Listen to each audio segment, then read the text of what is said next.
Well, welcome to another edition of Project Nigeria. Project Nigeria is a show where we talked about Nigerian, the achievement and the challenge and the solution to so many issues affecting Nigeria, both at home and in diaspora. But today on the set, I have with me the Executive Secretary of NAPTIP. NAPTIP is the National Agency for Prohibition of Trafficking in Person and other related matters. She is Beatrice Jedi. You are welcome. Thank you very much. NAPTIP, we want to know what are the mandates of the agency. Okay.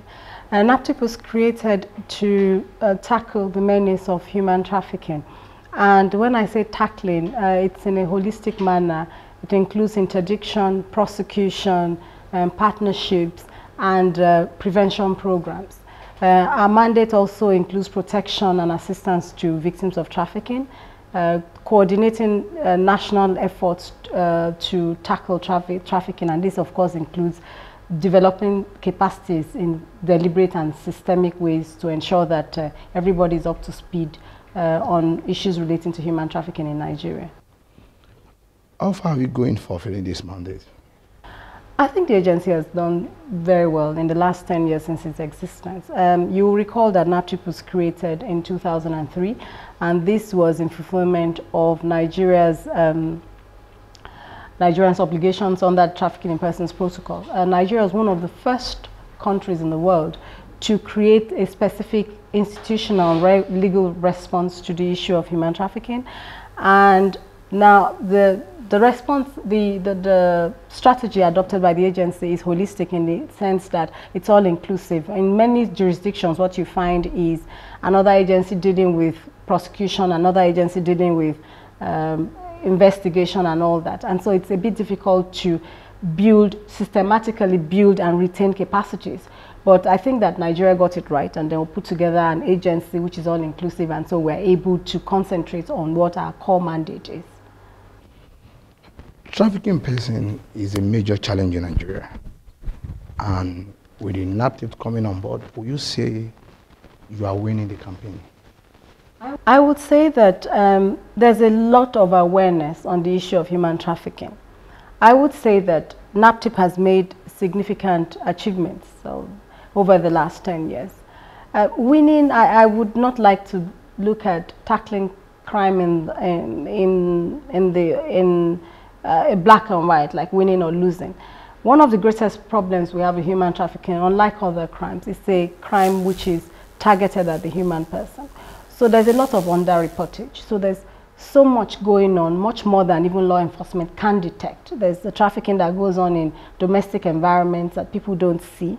But I think that NAPTIP has done a lot to create awareness on the scourge, and then to help, we've since inception rescued well over 7,000 victims of trafficking, and then of course trying to create the kind of impact that will ensure that there is deterrence. So those who would have been trafficked may otherwise not be trafficked, because people now have better information on what their choices are, what the tricks of human trafficking, the traffickers are. And so it's very difficult for me to say I'm winning or gaining, but I think that we're doing a lot and that we've achieved significant milestones. Let's look at some scenario in Nigeria. At what point will you say somebody is trafficking in person? Okay, I think it's very important that we understand the concept of trafficking, first of all. Trafficking involves two major characteristics: the act, the means, and the purpose. And so there's a lot of confusion around what is trafficking, indeed. And so when you find that even when a young child is raped, that's confused for trafficking. And other offenses targeted against children and young persons are seen within, the context of trafficking, which is wrong. For trafficking, the most important thing is exploitation and abuse of the person. And usually it's by means of deception, coercion, abuse of a position of vulnerability, abuse of a position of authority. And so we find, for instance, I'll just give you a typical trafficking scenario. And there's a girl of maybe between 6 to 10 years, or a young boy, and then he's taken away from his family in the village and giving the impression that he would work in, you know, in a place where he can sustain and help his family, and he'll be able to continue his education. And then when he gets to the city, he is then subjected to abuse and exploitation. His will is not his own. That's a major determinant of whether a person is trafficked or not. Can he choose to remain in the circumstances that he finds himself? In most cases, the answer is no. He doesn't want to stay there, but he has no choice but to submit him or his or herself to the will of the trafficker. They don't get paid, if at all, and even if the pay is so insignificant compared to the amount of work that they are doing. So it's something akin to slavery, you know, some kind of bondage. And sometimes you find that huge debt burdens are placed on the trafficked person. So you find people saying, you owe me 70,000 euros for bringing you to Europe or to, you know, somewhere in Africa, and this is how much I spend. And so you have to walk off the time. And until then, you are not entitled to your freedom. That is trafficking. So trafficking is not necessarily, you know, rape or inflicting grievous bodily harm on a young person. Of course, there are other categories of offenses which cover those circumstances I've just described. How do you place the cultural aspect of this? For instance, you have an uncle in a city, and a young generation, a youngster at home, need to come to Lagos and stay with an uncle. Would you say that is trafficking? No, I wouldn't say that was trafficking, but I would say that our fosterage system has also been exploited into trafficking situations. One of the major constraints we had with the anti-trafficking law that we are proposing to amend is that it allowed fosterage. So it was fine for you to take children from within the family to urban or other parts of the country in order for them to do some domestic chores. Of course, keeping in mind that the child was entitled to education and a decent life. And then we find that these situations were then exploited into trafficking situations. So you find that there's large movements of young children from one part of the country to another. And sometimes they are taken by relatives and then again sold to other members of the communities in which they live. And so what we're trying to do is to tighten that. You cannot abuse, while we respect that the fosterage system is part of our culture in Africa, indeed in Nigeria, but we must realize that our young children need to be protected. We have the Child Rights Act, which is in place in many states of the country, but unfortunately it's not implemented the way that it should be. And so of course our new law anticipates that, and so as soon as it is clear that this child has been trafficked, this child has been deceived to leave his parents and is in an exploitative situation, whether or not you're related to the child, then of course the law would catch up with you. So those are issues that we've looked at, and so what we're looking at is the exploitation and the abuse part of it. So while not trying to tamper with the issue of fosterage at all. If we look at your record on aggregate, could you just tell us how many Nigerians you've saved? Well, we have rescued over 7,000 victims of human trafficking. We have prosecuted and convicted well over 200 cases in court. This, of course, could be more in terms of prosecution. There's quite a number that are still undergoing the judicial process. But I said sometimes our fosterage system and the way our law was couched didn't quite help, because we find that even when people are in trafficking situations, so long as they are within their family environment, then of course it cannot be treated as a trafficking case. So those such cases are referred to the police, and then the police of course still gets convictions for those cases. It's just that they're not cases for which we can then project figures, because the conviction was done under a separate penal code. Do you have your eyes on orphanages and other welfare centers? Well, as a responsible law enforcement agency, yes, I would say. NAPTIP does not have a mandate to routinely monitor orphanages. That, of course, is the responsibility of the federal and state ministries of women affairs. But of course, with the upsurge of baby selling, baby trafficking, NAPTIP, of course, working with the police, with the Department of State Services, working with this Nigerian Civil Defense Corps, is working to ensure that these orphanages are closely monitored to ensure that there's no criminal activity taking place under the guise of adoption. Yes. Ugly trend in Nigeria these days, or latest trend right now, the baby factory. What measure is NAPTIP putting on table to checkmate this trend? I guess earlier in this conversation I talked about the elements that would make a proper trafficking case, which is the act, the means, and the purpose. And I must tell you that unless and until that the prosecution is able to establish a case of exploitation and abuse, then you cannot prosecute cut and dry baby selling cases under the anti-trafficking legislation. Of course, you can prosecute under the child rights law because it makes it an offense to deal with a child otherwise than in accordance with the law. So it's easier to get a conviction, obviously, under the Child Rights Act and Criminal Code. But there are circumstances, obviously, where there's elements of abuse and exploitation of the girl from whom the child is being taken. Then, of course, it's easier then for us to deal with it. Human trafficking is essentially a victim-centered offense. And so unless you have a victim who says, I have been exploited in this circumstance in order to deprive me of my child, then you don't have too much of a case in court that you can sustain. It's very critical that people understand that. It's easier to prosecute these cases under the Child Rights Act. But where the girl has been deceived and coerced or made to actually conceive in order that the child should be resold, then obviously that's a clear case of human trafficking, and we have intervened always in cases like that. In cases where it's not quite clear, then we refer to the Nigerian police to proceed with the prosecution of the case. I've been speaking with the Executive Secretary of NAPTIP. We'll be back after this break. Thank you.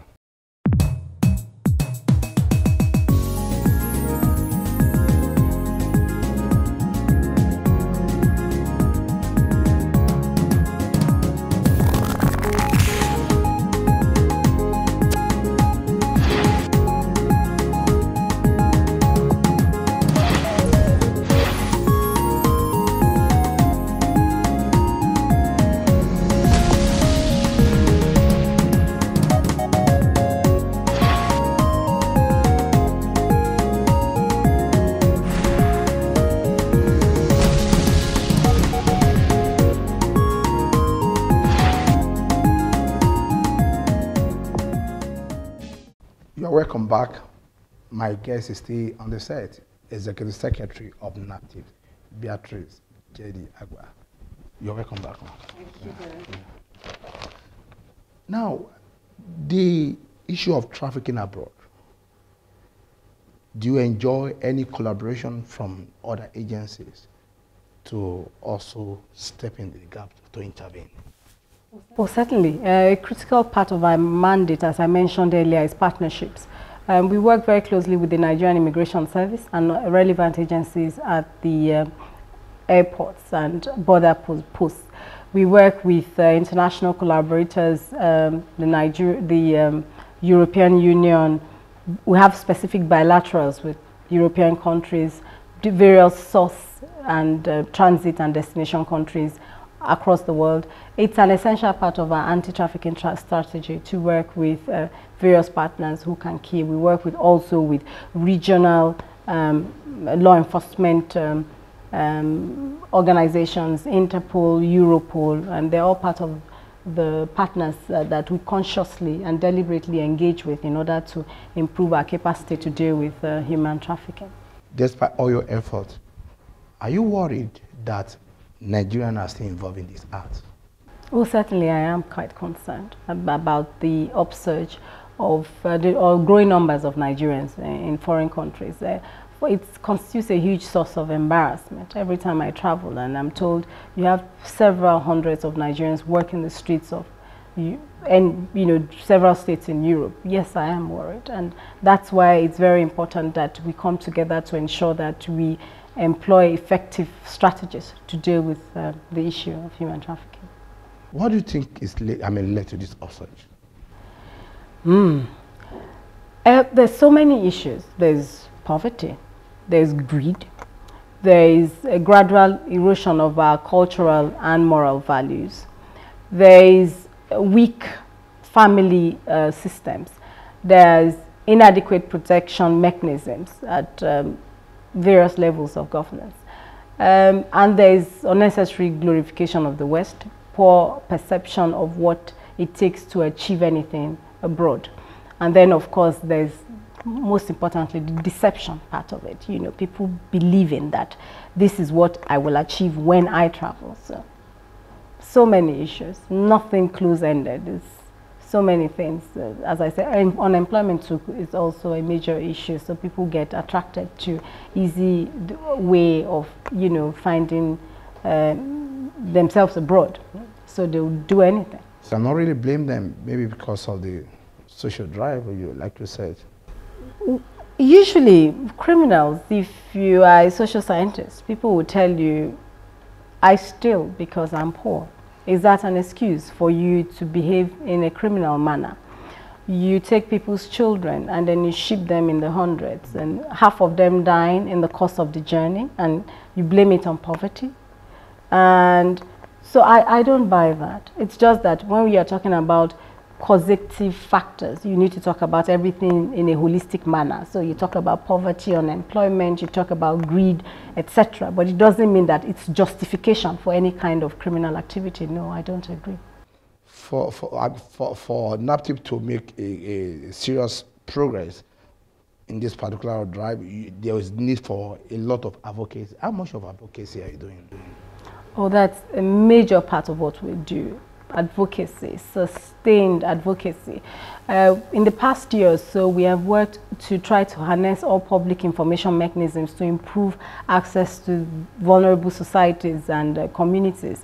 We are working with the Federal Ministry of Information, the National Orientation Agency, various television and radio stations. We've created jingles, dramas, documentaries, all trying to ensure that we access those who are most vulnerable to trafficking. And it's been a lot of work. There's the traditional advocacy. We deliberately engage with traditional rulers, traditional institutions, local government chairpersons, governors, and various interest groups, faith-based organizations, NGOs, just trying to expand our reach and our network so that we can improve access to vulnerable persons. So there's so much going on. Of course, this is something that is, it's not close-ended. We've just developed a media and communication strategy to guide effective use of public engagement to achieve our aim in this regard. And we continue to improve our strategies. Of course, we are always willing to receive maybe suggestions on how best to ensure that we gain access to those who could otherwise be trafficked. So it's an ongoing field, but I think it's a major part of what we do. Do you rehabilitate? Oh yes, certainly. NAPTIP has at present 9 transit shelters. We work with NGOs for those who cannot stay long-term in our shelters. And in our shelters, we have mini vocational training centers. It's not full-blown, it's just a small one, just for victims to put their hands at different vocational skills and see what they have a flair for. And for those who want to pursue mainline education, we also support that. NAPTIP has a Victims of Trafficking Trust Fund. That fund is primarily, the source of funding for that trust fund is from forfeitures from the assets of victims who have been convicted. Sometimes we get voluntary donations into the trust fund. And from the funds we use to rehabilitate, we empower, we train, you know, we carry out some advocacy, etc. So there's so much we do in this regard. Since you mentioned fund, what is the major source of your funding? Well, most of the funds, at least 90% of our funding is from the federal government. And then the rest is sometimes support from donor partners and agencies, as well as voluntary contributions from Nigerians who feel concerned about the scourge and want to assist NAPTIP in some way to achieve our mandate in this area. If I may ask you, what will you regard as the major challenge or one daunting task as you are steering the leadership of this agency? For me, I think funding is a challenge. There's so much to do. And it's almost as though all the socio-economic problems that we have as a country is tied to human trafficking in some way. And our mandate is so all-inclusive, so it makes it a bit heavy. If my mandate was just law enforcement and prosecution, then probably it would be easier.